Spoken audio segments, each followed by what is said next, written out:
Special ਕਿਸਾਨ ਅੰਦੋਲਨ programme ਵਿੱਚ ਤੁਹਾਡਾ ਸਭ ਦਾ ਸਵਾਗਤ ਹੈ। ਸਤਿ ਸ੍ਰੀ ਅਕਾਲ, ਨਮਸਕਾਰ।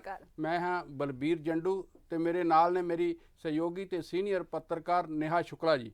ਤਾਂ ਹੁਣ ਅਸੀਂ ਗੱਲ ਕਰਾਂਗੇ ਕਿਸਾਨ ਅੰਦੋਲਨ ਜਿਸ ਤਰ੍ਹਾਂ ਅੱਗੇ ਵਧ ਰਿਹਾ ਤੇਜ਼ੀ ਨਾਲ, ਔਰ ਜਿਸ ਤਰ੍ਹਾਂ ਕਿਸਾਨ ਜਥੇਬੰਦੀਆਂ ਨੇ ਅੱਜ ਜਿਹੜਾ ਭਾਰਤ ਬੰਦ ਦਾ ਸੱਦਾ ਦਿੱਤਾ ਹੋਇਆ ਉਸ ਦਾ ਕੀ ਅਸਰ ਪਿਆ, ਕਿੱਥੇ ਕੀ ਹੋ ਰਿਹਾ ਹੈ, ਉਹ ਤੁਹਾਡੀ ਨਜ਼ਰ ਕਰਾਂਗੇ। ਔਰ ਉਸ ਦੇ ਨਾਲ ਇੱਕ ਬੜੀ ਅਹਿਮ ਖਬਰ ਹੈ ਜਿਹੜੀ ਕਿ ਕੇਜਰੀਵਾਲ ਨੂੰ ਘਰ 'ਚ ਜਿਸ ਤਰ੍ਹਾਂ ਨਜ਼ਰਬੰਦ ਕਰ ਦਿੱਤਾ ਗਿਆ, ਉਹ ਇੱਕ ਆਪਣੇ ਆਪ 'ਚ ਵੱਡੀ ਖਬਰ ਹੈ ਕਿ ਕਿਉਂ ਇੱਕ ਮੁੱਖ ਮੰਤਰੀ ਨੂੰ ਇਸ ਤਰ੍ਹਾਂ ਨਜ਼ਰਬੰਦ ਕੀਤਾ ਗਿਆ। ਔਰ ਦੂਸਰੇ ਪਾਸੇ ਜਿਹੜੇ 3 ਉੱਥੋਂ ਦੇ ਨਿਗਮ ਨੇ, ਉਹਨਾਂ ਦੇ ਜਿਹੜੇ ਮੇਅਰ ਨੇ ਭਾਜਪਾ ਦੇ, ਉਹ ਉਹਨਾਂ ਦੇ ਘਰ ਦੇ ਅੱਗੇ ਧਰਨਾ ਲਾ ਕੇ ਬੈਠੇ ਆ, ਜਦੋਂ ਕਿ ਪੁਲਿਸ ਦੀ ਉੱਥੇ ਜ਼ਿੰਮੇਵਾਰੀ ਬਣਦੀ ਹੈ ਕਿ ਘੱਟੋ ਘੱਟ ਜਿਹੜਾ ਮੁੱਖ ਮੰਤਰੀ ਦਾ ਘਰ ਉਹ ਘਰ ਤੋਂ ਬਾਹਰ ਤਾਂ ਨਿਕਲ ਸਕੇ, ਪਰ ਉੱਥੇ ਧਰਨਾਕਾਰੀਆਂ ਨੂੰ ਉਠਾਉਣ ਦੀ ਥਾਂ ਦੇ ਉੱਤੇ ਬਕਾਇਦਾ ਜਿਹੜੇ ਹੈਗਾ ਉਹਨਾਂ ਦੇ ਘਰ ਦੇ ਸਾਰੇ ਦੇ ਦੁਆਲੇ ਬੈਰੀਕੇਡ ਲਾ ਦਿੱਤੇ ਗਏ ਆ। ਇਸ ਦੇ ਨਾਲ ਹੀ ਅਸੀਂ ਗੱਲ ਕਰਾਂਗੇ ਜਿਹੜਾ ਕੱਲ੍ਹ ਕਾਨੂੰਨ ਮੰਤਰੀ ਨੇ ਬਿਆਨ ਦਿੱਤਾ ਹੈਗਾ ਕਿ ਕਿਸ ਤਰ੍ਹਾਂ ਜਿਹੜੀਆਂ ਕਾਂਗਰਸ ਔਰ ਜੋਗਿੰਦਰ ਯਾਦਵ ਇਹ ਸਾਰੇ ਆਪਣੇ ਇਸ ਜਿਹੜਾ ਮਾਡਲ ਸੀਗਾ ਜਿਸ ਦੀ ਹੁਣ ਖੇਤੀ ਜਿਹੜੇ ਕਾਨੂੰਨ ਆਏ ਆ ਕਿ ਉਸ ਤਰ੍ਹਾਂ ਦਾ ਮਾਡਲ ਲਿਆਉਣਾ ਚਾਹੁੰਦੇ ਸੀ, APMC ਨੂੰ ਖਤਮ ਕਰਨਾ ਚਾਹੁੰਦੇ ਸੀ।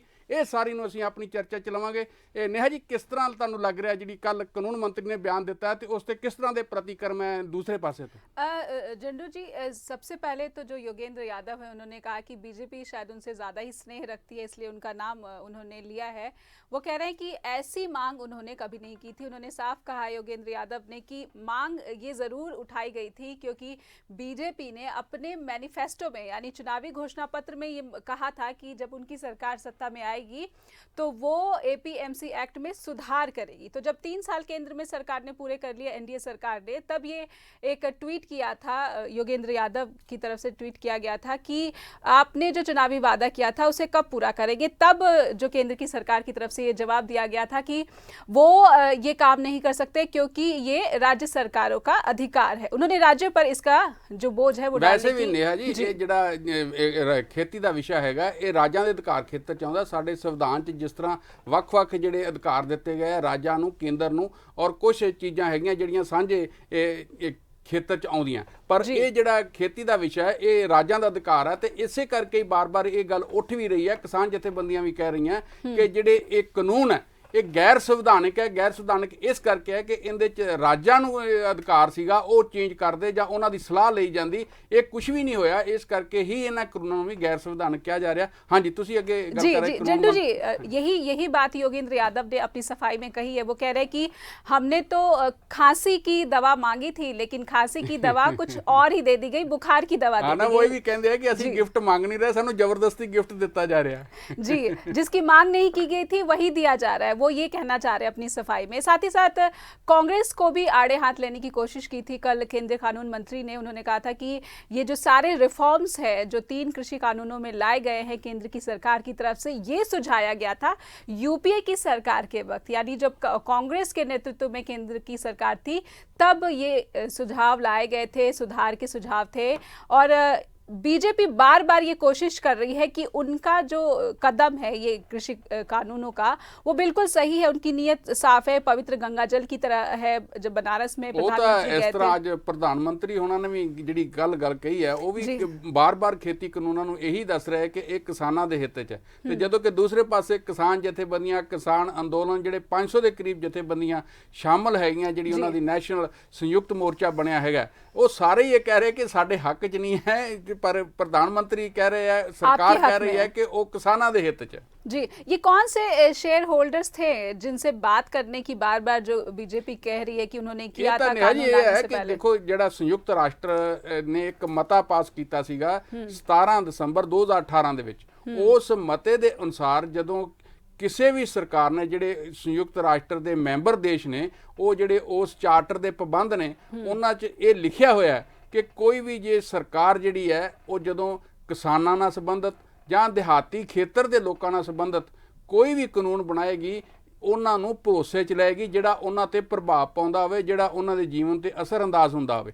ਇਸ ਕਰਕੇ ਇਹ ਕਿਹਾ ਜਾ ਰਿਹਾ ਹੈ ਕਿ ਜਿਹੜਾ ਭਾਰਤ ਸਰਕਾਰ ਨੇ, ਕੇਂਦਰ ਸਰਕਾਰ ਨੇ, ਮੋਦੀ ਸਰਕਾਰ ਨੇ ਇਹ ਸੰਯੁਕਤ ਰਾਸ਼ਟਰ ਦਾ ਜਿਹੜਾ ਚਾਰਟਰ ਸੀਗਾ ਜਿਹਦੇ ਤੇ ਸਮਝੌਤੇ ਤੇ ਅਸੀਂ ਦਸਤਖਤ ਕੀਤੇ ਹੋਇਆ ਉਸ ਦਾ ਵੀ ਜਿਹੜਾ ਉਲੰਘਣ ਕੀਤਾ। जी जंडू जी, जिस तरह से आज भारत बंद की ही बात की जाए तो जगह जगह से जो तस्वीरें लेफ्ट एंड राइट न्यूज पर आ रही हैं वो यही बता रही हैं कि एक व्यापक असर किसानों के आंदोलन का, जो भारत बंद का आह्वान है, उसका एक बड़ा सा असर दिख रहा है। क्योंकि जो लोकल्स है, जहां जहां, चाहे असम की बात की जाए, चाहे राजस्थान की बात की जाए, उत्तर प्रदेश की बात की जाए, वहां वहां जहां पर बीजेपी की सरकार है वहां पर भी एक व्यापक असर देखने को मिल रहा है। ਉਹਦੇ ਚ ਇਹ ਤਾਂ ਹੈ ਹੀ ਹੈ ਨਾ ਨਿਹਾ ਜੀ ਕਿ ਦੇਖੋ ਰੇਲ ਗੱਡੀਆਂ ਬੰਦ ਕੀਤੀਆਂ ਹੋਈਆਂ ਕਿਸਾਨਾਂ ਨੇ, ਸੜਕਾਂ ਤੇ ਆਵਾਜਾਈ ਬੰਦ ਹੈ। ਹੁਣ ਮੈਂ ਵੀ ਆ ਰਿਹਾ ਸੀ ਜਿਸ ਰਸਤੇ ਤੇ, ਉਹ ਸਾਨੂੰ ਵੀ ਨਹੀਂ ਸੀ ਲੰਘਣ ਦੇ ਰਹੇ ਅਜੇ ਕਿ ਉਹਨਾਂ ਨੂੰ ਦੱਸਿਆ ਕਿ ਲੈ ਵੀ ਅਸੀਂ ਆਪ ਖੁਦ ਜਿਹੜੀਆਂ ਤੁਹਾਡੀਆਂ ਹੀ ਖਬਰਾਂ ਜਾ ਕੇ ਲਾਉਣੀਆਂ, ਪ੍ਰੈਸ ਵਾਲੇ ਆ, ਪਰ ਉਹ ਇਹ ਗੱਲ ਮੰਨਣ ਨੂੰ ਤਿਆਰ ਨਹੀਂ ਸੀ। ਜਿਹੜੇ ਨੌਜਵਾਨ ਉੱਥੇ ਕਿਸਾਨ ਅੱਗੇ ਲੱਗੇ ਹੋਇਆ ਉਹਨਾਂ 'ਚ ਇੰਨਾ ਜੋਸ਼ ਸੀਗਾ, ਉਹ ਕਹਿੰਦੇ ਜੀ ਕਿ ਸਾਰੇ ਹੀ ਇਸ ਤਰ੍ਹਾਂ ਕਹਿ ਕੇ ਲੰਘਣ ਦਾ ਯਤਨ ਕਰ ਰਹੇ ਤੇ ਇਸ ਕਰਕੇ ਤੁਸੀਂ ਵੀ ਇੱਥੇ ਰੁਕੋ।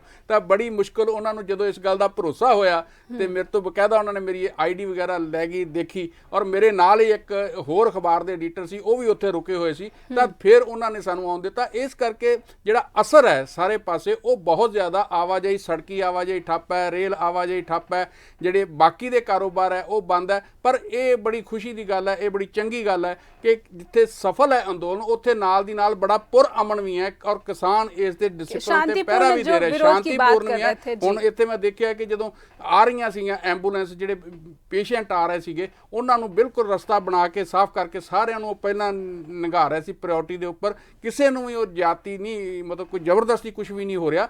ਸਾਰਾ ਲੋਕ ਜਿਹੜੇ ਹੈ ਉਹ ਉਸ ਅੰਦੋਲਨ ਦੇ ਨਾਲ ਖੜਿਆ, ਲੋਕ ਖੁਦ ਉਸ ਨੂੰ ਸਮਰਥਨ ਦੇ ਰਹੇ, ਲੋਕ ਖੁਦ ਅੱਗੇ ਆਣ ਕੇ ਇਹ ਸਾਰੀਆਂ ਕਾਰਵਾਈਆਂ ਕਰ ਰਹੇ। ਅਸੀਂ ਦੇਖਦੇ ਹਾਂ ਕਿ ਰੇਲਾਂ ਕਿਸ ਤਰ੍ਹਾਂ ਬੰਦ ਹੈ, ਆਵਾਜਾਈ ਬਾਕੀ ਦੀ ਬੰਦ ਹੈ ਸਾਰੀ, ਕਿਉਂਕਿ ਉਹਨਾਂ ਨੇ ਬਕਾਇਦਾ ਇਹ ਕਿਹਾ ਵੀ ਹੋਇਆ ਕਿ 11 ਤੋਂ 3 तक आवाजाही बंद है, बाकी दुकाना बंद हैगियां।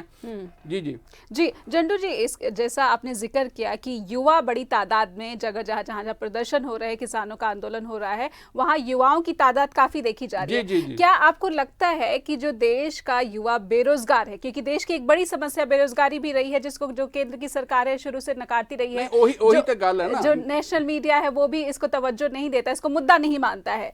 लेकिन जब किसान आंदोलन में युवाओं का जो योगदान है इतना बड़े पैमाने पर दिखता है तो ये बेरोजगारी भी कहीं ना कहीं वजह है जिसे असल च यही है निहाई जो तुसी गल कह रहे हैं, बिल्कुल ठीक कह रहे हैं।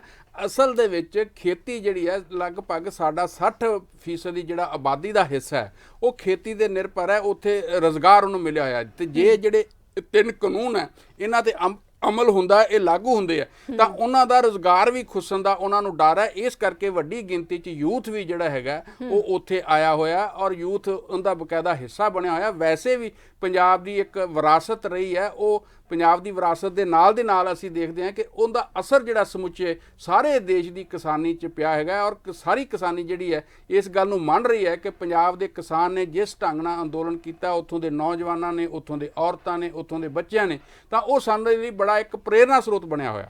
जी एक और सवाल इससे ये निकलता है, जिस तरह से कानून मंत्री रविशंकर प्रसाद ने प्रेस वार्ता की कि जो ठीकरा है उन्होंने कोशिश की कि कांग्रेस है या फिर शरद पवार की पार्टी है उन पे फोड़ा जाए, और साथ ही साथ किसान भी अपने मंच पर किसी राजनीतिक दल के प्रतिनिधि को नहीं आने दे रहे हैं। तो ये जो ठीक कोशिश है बीजेपी की कि कांग्रेस की ये साजिश है, इसमें वो बीजेपी भी सफल नहीं हो पाएगी क्योंकि किसान पहले से ही किसी राजनीतिक दल के प्रतिनिधि को मंच पर नहीं आने दे रहे हैं।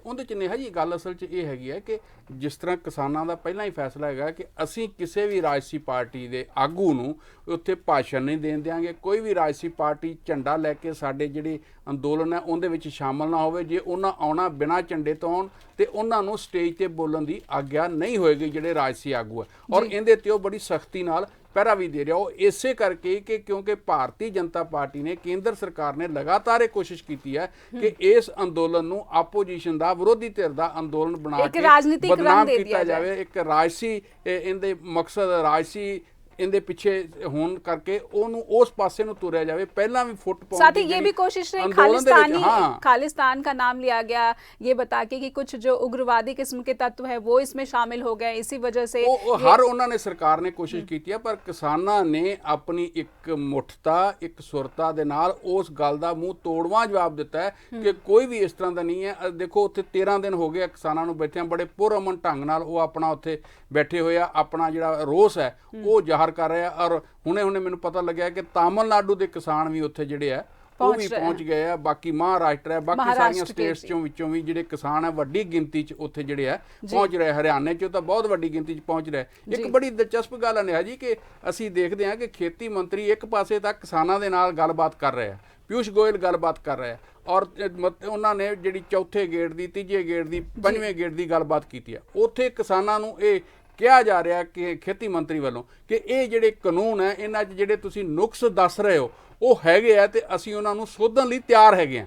ਇੱਥੋਂ ਤੱਕ ਗੱਲ ਕਹੀ ਜਾ ਰਹੀ। ਪਰ ਦੂਜੇ ਪਾਸੇ ਦੇਖੋ ਕਿ ਇੱਕ ਕਿਸਾਨਾਂ ਦਾ ਵਫਦ ਆਉਂਦਾ, ਉਹ ਕਿਸਾਨਾਂ ਦਾ ਵੀ ਨਹੀਂ, ਉਹ ਅਸਲ 'ਚ ਜਿਹੜੇ ਦਾ ਫਾਰਮਰ ਪ੍ਰੋਡਿਊਸਰ ਆਰਗੇਨਾਈਜੇਸ਼ਨਸ ਆ ਉਹਨਾਂ ਦਾ ਵਫਦ ਸੀ। ਉਹ ਆਣ ਕੇ ਕਹਿੰਦੇ ਜੀ ਇਹ ਖੇਤੀ ਕਾਨੂੰਨ ठीक है। तो खेती मंत्री उन्होंने सामने ये दर्शकों के लिए ये समझाने की कोशिश करें, जंडू जी आपसे मेरा निवेदन है कि ये कौन से किसान हैं, ये किसानों का ये कौन सा वर्ग है जो केंद्र के इन कानूनों को सही ठहरा रहा है? वो जेडे द फार्मर प्रोड्यूसर ऑर्गेनाइजेशन एक वखरा इस तो पहला जेडे एक कानून लियांदा गया सी सरकार वालों, उनके तहत जेडे किसान इकट्ठे होकर एक कंपनी बनाते ते उनके राही वो खेती तो ऐसे देश में ऐसे किसानों की कितनी तादाद होगी, कुछ अंदाजा ऐसा है? इस तरह का कोई अंदाजा सामने नहीं है, पर यह जरूर है कि कई थावां ते इस तरह दी जिहड़ियां ऑर्गेनाइजेशन बणीਆਂ ਹੋਈਆਂ ਤੇ ਉਹ ਇਸ ਗੱਲ ਨੂੰ ਠੀਕ ਸਿੱਧ ਕਰਨ ਦਾ ਯਤਨ ਕਰ ਰਹੇ। ਤੇ ਇਹਦੇ ਤੋਂ ਇਹ ਲੱਗਦਾ ਹੈ ਕਿ ਕਿਤੇ ਨਾ ਕਿਤੇ ਜਿਹੜੇ ਹੈ ਕੇਂਦਰ ਜਿਹੜੇ ਮੰਤਰੀ ਹੈ ਖੇਤੀਬਾੜੀ ਮੰਤਰੀ ਉਹਨਾਂ ਦੀ ਅਜੇ ਵੀ ਕੋਸ਼ਿਸ਼ ਹੈ ਕਿ ਕਿਸਾਨਾਂ 'ਚ ਕਿਸੇ ਨਾ ਕਿਸੇ ਤਰ੍ਹਾਂ ਜਿਹੜੀ ਹੈ ਫੁੱਟ ਪਾਈ ਜਾਵੇ, ਵੰਡਿਆ ਜਾਵੇ ਇਹਨਾਂ ਨੂੰ। जी, लेकिन किसान इस बार ये तय करके चले हैं शायद दिल्ली की तरफ कि अब दिल्ली जाना है तो अपनी मांग को मनवा कर ही लौटना है, क्योंकि किसानों का भी जो है एक स्टैंड है, जो अपना कदम है वो उससे पीछे मुड़ने को बिल्कुल तैयार नहीं है जैसे आमतौर पर पहले देखा जाता था। किसान तो कह रहे कि ਅਸੀਂ ਤਾਂ ਸਿਰ ਧੜ ਦੀ ਬਾਜੀ ਲਾਈ ਹੋਈ ਆ, ਅਸੀਂ ਜਾਂ ਤਾਂ ਉੱਥੋਂ ਕਾਨੂੰਨ ਵਾਪਸ ਹੋਣਗੇ ਜਾਂ ਅਸੀਂ ਵਾਪਸ ਨਹੀਂ ਆਉਣਾ, ਉਨੀ ਦੇਰ ਸਾਡਾ ਡੇਰਾ ਉੱਥੇ ਹੀ ਰਹੇਗਾ। जी, यानी जो क्या उधर से फैसले आ सकते हैं पहले से ही ये सारा आकलन किसान संगठनों ने कर लिया था। इतने ऑर्गेनाइज तरीके से ये किसान आंदोलन जो इस बार हो रहा है ये पहले कभी नहीं देखा। सदियां बाद इदां ਦੀਆਂ ਚੀਜ਼ਾਂ ਜਾਂ ਤੁਹਾਨੂੰ ਕਈ ਦਹਾਕਿਆਂ ਬਾਅਦ ਇਹੋ ਜਿਹੀਆਂ ਜਿਹੜੇ ਅੰਦੋਲਨ ਹੈ ਉਹ ਦੇਖਣ ਨੂੰ ਮਿਲਦੇ ਆ। ਇਤਿਹਾਸਿਕ ਅੰਦੋਲਨ ਹੈ। ਇਸ ਤੋਂ ਪਹਿਲਾਂ ਵੀ ਜਿਹੜੇ ਪੰਜਾਬ 'ਚ ਵੱਡੇ ਅੰਦੋਲਨ ਹੈ, ਪਗੜੀ ਸੰਭਾਲ ਜੱਟਾ, ਖੁਸ਼ਹਸੀਤੀ ਦਾ ਮੋਰਚਾ ਸੀਗਾ, ਮੁਜ਼ਾਹਰਾ ਲਹਿਰ ਸੀਗੀ, ਉਹ ਸਾਰੇ ਹੀ ਇਸ ਤਰ੍ਹਾਂ ਬਹੁਤ ਵਿਸ਼ਾਲ ਅੰਦੋਲਨ ਸੀ ਤੇ ਅਖੀਰ ਸਰਕਾਰਾਂ ਨੂੰ ਜਿਹੜਾ ਉਹਨਾਂ ਦੇ ਅੰਦੋਲਨਾਂ ਦੇ ਅੱਗੇ ਝੁੱਕ ਕੇ ਉਹਨਾਂ ਦੇ ਕਿਸਾਨਾਂ ਦੇ ਹਿੱਤ ਵਿੱਚ ਜਿਹੜੇ ਆ ਕਾਨੂੰਨ ਬਣਾਉਣੇ ਪਏ ਸੀ। ਸੋ ਇਸ ਤਰ੍ਹਾਂ ਦੀ ਜਿਹੜੀ ਵਿਰਾਸਤ ਵਾਲੀ ਕਿਸਾਨ मूवमेंट है, किसान अंदोलन है, उसका असर भी है, वो विरासत उत्थे सानू देखने नूं भी हुण मिल रही है। और बकायदा क्योंकि समय बहुत कम है जंडू जी, मैं जानना चाहूंगी कि अरविंद केजरीवाल ने ये आरोप लगाया है कि उन्हें नजरबंद कर दिया गया है, बीजेपी के दबाव में पुलिस ने ऐसा किया है क्योंकि वो किसानों के सेवादार बनने की कोशिश कर रहे हैं। हाँ, नहीं वो यही होया ना, क्योंकि कल के जिहड़े दिल्ली के मुख्य मंत्री केजरीवाल है वो किसान जिथे सिंधु बार्डर ते उन्होंने डेरा लाया होया, जिथे धरना दिता होया, जिथे रोस प्रगट कर रहे हैं, उत्थे आए सी, उन्होंने मिले सी। उस तो बाद ਜਿਹੜੇ ਦਿੱਲੀ ਦੇ 3 ਮੇਅਰ ਨਗਰ ਨਿਗਮ ਹੈ ਜਿਹੜੇ ਉਹਨਾਂ ਦੇ ਜਿਹੜੇ ਮੇਅਰ ਹੈਗੇ ਆ ਉਹ ਭਾਰਤੀ ਜਨਤਾ ਪਾਰਟੀ ਦੇ, ਉਹਨਾਂ ਨੇ ਕੇਜਰੀਵਾਲ ਦੇ ਘਰ ਦੇ ਅੱਗੇ ਧਰਨਾ ਲਾਤਾ। ਪੁਲਿਸ ਨੇ ਉਸ ਧਰਨੇ ਨੂੰ ਪਾਸੇ ਕਰਾਉਣ ਦੀ ਥਾਂ ਤੇ ਕੇਜਰੀਵਾਲ ਦੇ ਜਿਹੜੇ ਘਰ ਹੈ ਉਹਨਾਂ ਦੇ ਦੁਆਲੇ ਬੈਰੀਕੇਡ ਲਾਤੇ ਔਰ ਉੱਥੋਂ ਨਾ ਬਾਹਰ ਨਿਕਲ ਸਕਦੇ ਨਾ ਕੋਈ ਅੰਦਰ ਜਾ ਸਕਦਾ। ਮਤਲਬ ਇਹ ਸਥਿਤੀ ਬਣੀ ਹੋਈ ਹੈ ਇਸ ਵੇਲੇ। ਜੀ ਜੀ ਧੰਨਵਾਦ ਬਹੁਤ ਬਹੁਤ। ਅਸੀਂ ਹੁਣ ਤੁਹਾਡੇ ਤੋਂ ਲਵਾਂਗੇ ਆਗਿਆ। ਹੋਰ ਵੀ ਜਿਹੜਾ ਕੋਈ ਸਪੈਸ਼ਲ ਸਾਡੇ ਕੋਲ ਜਿਸ ਤਰ੍ਹਾਂ ਸੂਚਨਾਵਾਂ ਆਉਂਦੀਆਂ ਰਹਿਣਗੀਆਂ लगातार अपडेट्स के लिए ਕਰਦੇ ਰਵਾਂਗੇ ਰੂਬਰੂ। जी, बहुत बहुत शुक्रिया, नमस्कार।